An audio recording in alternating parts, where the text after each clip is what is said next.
Aujourd'hui, sujet très tendu, on va parler de l'islam et de la nouvelle loi talibane qui autorise explicitement les maris à frapper leurs femmes dans le cadre d'une discipline conjugale.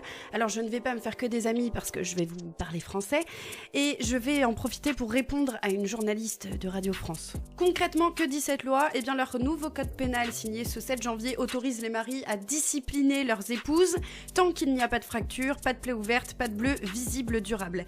Et si la femme prouve une violence trop sévère, ce qu'elle ne peut pas faire car elle n'a pas le droit de se dévêtir pour montrer ses plaies, le mari écope au maximum de 15 jours de prison. 15 jours pour battre sa femme, c'est moins grave que maltraiter un chameau là-bas. Je vous rappelle que la maltraitance animale est punie de 5 mois de prison minimum dans ce pays. Voilà, donc la femme vaut moins que l'homme et moins que l'animal, comme ça c'est clair.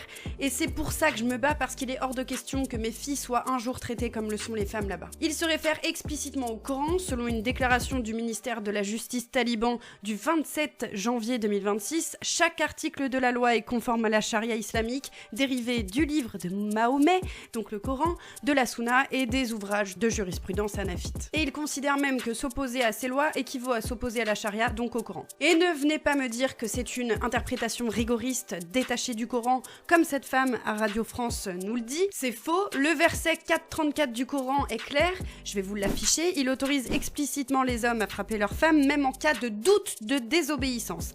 Les talibans appliquent donc ça à la lettre, c'est tout. D'ailleurs, les enfants là-bas récitent et apprennent le Coran par cœur. Donc appeler ça une interprétation rigoriste comme si le Coran n'avait rien à voir, c'est de la lâcheté, c'est protéger l'image de l'islam au nom du vivre ensemble. Donc arrêtez de nous prendre pour des cons, il y a bien un continuum entre les textes lus littéralement dans le Coran et les lois talibanes oppressives, et la sympathie croissante pour l'islamisme chez une partie significative des jeunes musulmans en France. Par exemple, je vous rappelle quand même que dans le dernier sondage IFOP, 57% des musulmans de 15 à 24 ans estiment que les règles de l'islam passent avant les lois de la République, 59% d'entre eux veulent l'application de la charia en France, 42% des jeunes musulmans sympathisent avec l'islamisme, 33% des musulmans montrent de la sympathie pour des mouvances islamistes comme les frères musulmans ou les salafistes, 78% d'entre eux considèrent que la laïcité française est islamophobe, et n'oubliez pas non plus que 31% des élèves musulmans ne condamnent pas totalement l'attaque contre Dominique Bernard. Alors le rigorisme explose, oui, la plupart des musulmans ne battent pas leurs femmes, ne veulent pas de la charia en France, mais nier le continuum entre le texte littéral du Coran et les lois talibanes, c'est vraiment se foutre de nous. On importe un danger, on le laisse grandir par peur de stigmatiser. Résultat, nos valeurs et notre sécurité se font piétiner. On se souvient de tous les attentats, là non plus il n'y a pas de rapport. Il est temps de nommer les choses sans filtre. Alors, si ma vidéo se fait bannir de tous les réseaux sur lesquels elle sera divulguée, nous serons sûrs que la liberté d'expression n'est plus possible en France. La guerre en Iran, on nous ment depuis le début. Ce que tu vas voir là, c'est le narratif américain qui clairement s'effondre. Alors, éteignez clairement vos télés, vos chaînes d'infos en continu, ça n'est que du Truman Show géopolitique. Depuis des jours, Trump et son gouvernement et les plateaux télé nous expliquent qu'en fait les Américains sont en train de vitrifier l'Iran et qu'en fait le pays est clairement à feu et à sang et au bord du chaos. Sauf qu'en fait, il y a un journaliste américain de CNN qui a franchi la frontière et ce qu'il a vu a fait clairement péter les plombs à Washington. Parce que oui, en fait, ce reporter de CNN en fait a obtenu un visa le 5 mars par le gouvernement iranien lui-même pour en fait couvrir le conflit de l'intérieur. Et en fait, il s'attendait à débarquer dans un pays en mode Mad Max, sauf que là, surprise absolue. Il décrit une situation étonnamment calme, la vie lui suit son cours, pas de panique dans les rues, pas de file d'attente kilométrique aux pompes à essence, pas de pénurie de bouffe, les commerces et les restaurants, eux, sont ouverts. Bref, en fait, les Iraniens boivent leur thé pendant qu'en fait, nous, on nous fait croire à l'apocalypse. Donc du coup, Washington, panique générale. Le clan Trump, lui, est rentré dans une hystérie totale. En fait, ils accusent CNN et son journaliste d'être des traîtres et de relayer la propagande iranienne. Donc en fait, quand la réalité ne correspond pas au script de leur film de guerre, ils accusent la réalité elle-même d'être un mensonge parce qu'ils ont besoin en fait qu'on croie que leur missile à 2 millions de dollars fonctionne pour justifier tout ce carnage. Ce qu'il faut comprendre, c'est que les Américains et l'entité ont besoin de nous vendre une victoire écrasante. Ils ont besoin qu'en fait on pense que l'ennemi est à genoux. Parce que si l'Iran va bien, que l'économie tourne sans problème, ça veut dire qu'en fait l'Occident s'est lancé dans une guerre qu'il ne peut pas gagner. Donc ce que je voulais rappeler là, c'est que dans une guerre, la première victime c'est la vérité. Ne soyez pas les moutons de leur propagande. L'Espagne qui répond encore une fois à Donald Trump. Ah ouais, ce pays, c'est une putain de masterclass. Alors l'Espagne vient officiellement, je vous le dis depuis hier, de rentrer dans la Coupe du Monde de la dignité diplomatique. Face au chantage de Donald Trump de vouloir faire un embargo sur l'Espagne parce qu'ils n'ont pas obéi comme un bon petit toutou, eh ben, si vous voulez savoir à quoi ressemble un pays qui se respecte, écoutez bien ce caviar pur. Déjà avant, petit rappel.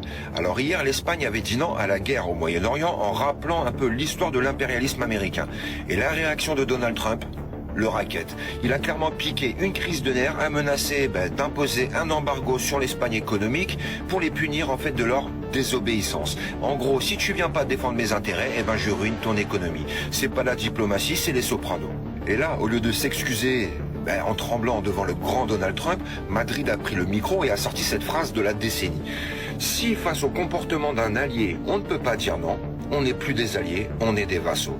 Boum, fin du game. Le mot est lâché, le vassal. C'est un esclave qui obéit à son seigneur. L'Espagne, en fait, vient tout simplement de rappeler à l'Amérique qu'elle est un partenaire et pas une putain de colonie. Et la France ferait bien de prendre exemple.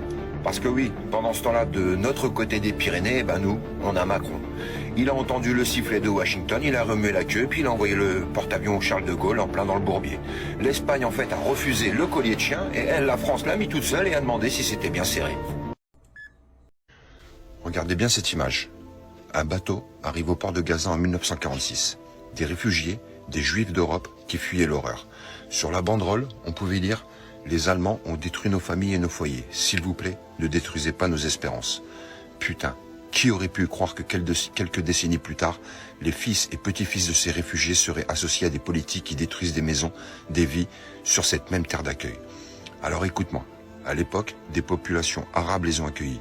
Ils leur ont offert un toit, un repas, un refuge. Et aujourd'hui, ce n'est pas un hasard si beaucoup de gens regardent cette photo et ressentent un goût d'injustice et de trahison. Ce que je dénonce là, ce n'est pas l'histoire d'un peuple qui a souffert. Personne n'est face à cette souffrance. C'est la logique politique qui transforme les victimes et bourreaux pour d'autres victimes. Tu as accueilli quelqu'un, tu lui donnes un toit, et maintenant, on voit des familles qui se font expulser, des enfants qui meurent sous les bombes. Et ça te retourne l'estomac. C'est là qu'il faut appeler un chat un chat. On peut pleurer la Shoah et condamner en même temps les politiques d'occupation, les violences commises au nom d'un État. Et ce n'est pas contradictoire, c'est juste humain. Alors arrêtez les simplifications de comptoir, arrêtez de dire c'est eux comme si tout était naturel et immuable. Interrogeons les responsabilités. Qui a mis en place ces politiques? Qui finance? Qui arme? Qui décide des frappes? Et surtout, comment on prépare? Comment on arrête ce cycle où les réfugiés d'hier deviennent l'excuse de la violence d'aujourd'hui?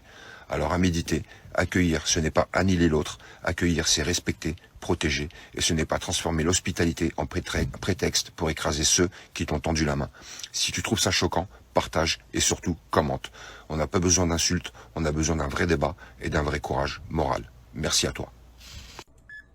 Allahu Akbar. هيدا الغارة بالضاحية هلا.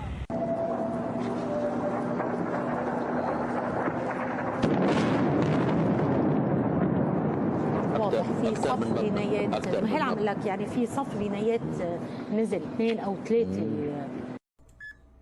Saisie record hongroise sur un convoi ukrainien transportant 40 millions de dollars, 35 millions d'euros et 9 kilos d'or d'Autriche vers l'Ukraine via la Hongrie. 2 camions blindés remplis de cash physique, des liasses de billets en dollars et en euros, accompagnés de lingots d'or interceptés sur une autoroute près de Budapest. À bord, 7 employés de la banque d'État ukrainienne Oshkat Bank, dont un ancien général des services de renseignement ukrainiens. Ils ont été arrêtés par les autorités hongroises, interrogés pendant quelques heures, puis expulsés vers l'Ukraine. Mais l'argent et l'or, eux, sont restés aux mains de la Hongrie. Kiev accuse Budapest de saisie illégale et parle d'un acte hostile. De son côté, le gouvernement de Viktor Orban affirme que ces convois soulèvent des soupçons sérieux de blanchiment d'argent et veut comprendre pourquoi autant de liquidités circulent physiquement à travers son territoire. L'Ukraine affirme au contraire qu'il s'agit de transferts bancaires réguliers organisés avec des partenaires européens pour alimenter son économie en devises physiques pendant la guerre. Car depuis l'invasion lancée lors de la russienne invasion of Ukraine, les besoins en liquidités ont fortement augmenté dans le pays. Mais une question reste posée, pourquoi transporter des dizaines de millions en billets et en or par camion au cœur de l'Europe en pleine guerre?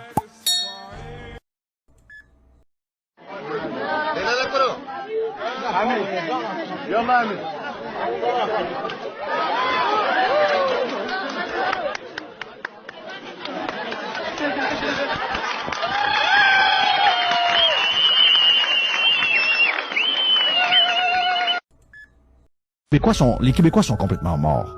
Les Québécois sont morts.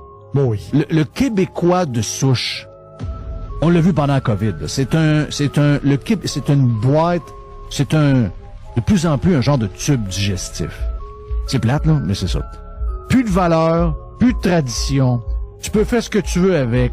Tu peux le crosser à tour de bras. Tu peux l'enfermer.